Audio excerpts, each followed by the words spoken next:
দেখুন, প্রথম কথা, কুচবিহার এবং উত্তরবঙ্গের রাজনীতি কিভাবে চলছে আপনারা জানেন, এবং সেখানে কিভাবে অরাজকতা চলছে, নৈরাজ্য চলছে তৃণমূল কংগ্রেসের, সেটাও জানেন।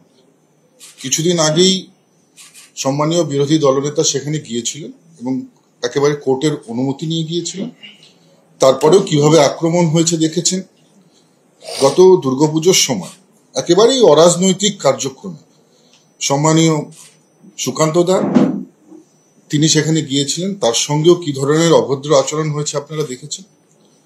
সর্বোপরি আপনারা মালদার এমপি খগেন মুর্মু, তার উপরেও কিভাবে আক্রমণ হয়েছে সে ঘটনা দেখেছেন। উত্তরবঙ্গে একেবারে ক্ষমতা না পাওয়ার ফলে, মানুষের অসমর্থন পাওয়ার ফলে তৃণমূল কংগ্রেস মরিয়া হয়ে গিয়েছে।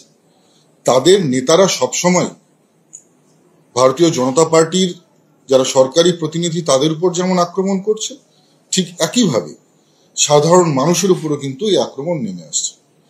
কিছুদিন আগের ঘটনা আপনারা জানেন যে দিনহাটায় অজয় রায়, তার ঠিক বাড়ির সামনে দিনহাটার যে নেতা আছে, মন্ত্রী আছে, তার ছেলে দলবল সহকারে এসে বোমাবাজি করে।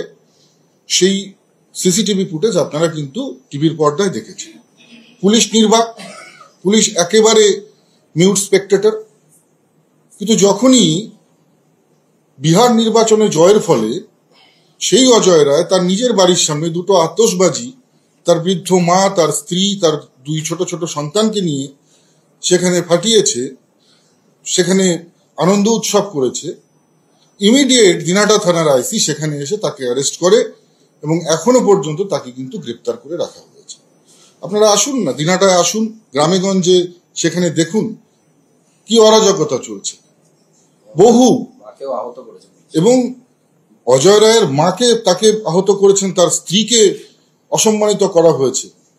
তারপরেও সেখানে এই ধরনের ঘটনা চলছে প্রতিনিয়ত। প্রত্যেক দিন এমএলএ, এমপি, যারা নির্বাচিত প্রতিনিধি, তারা যখনই বাড়ির থেকে বেরোচ্ছেন তাদের উপর একেবারে সেই কাশ্মীরি স্টাইলে, জেহাদি স্টাইলে তাদের উপরে পাথর বর্ষণ, কালো পতাকা দেখানো, এসব চলছে। কিসের জন্য?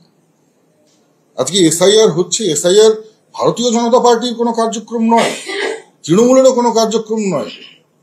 এটা একটা সাংবিধানিক যে বডি, আজকে আপনারা জানেন যে ইসির নির্দেশে হচ্ছে, এবং এটা প্রত্যেক সময় সময় এটা হয়ে থাকে। 2002-এ হয়েছে, এখন হচ্ছে, আবারও আগামীতে হবে।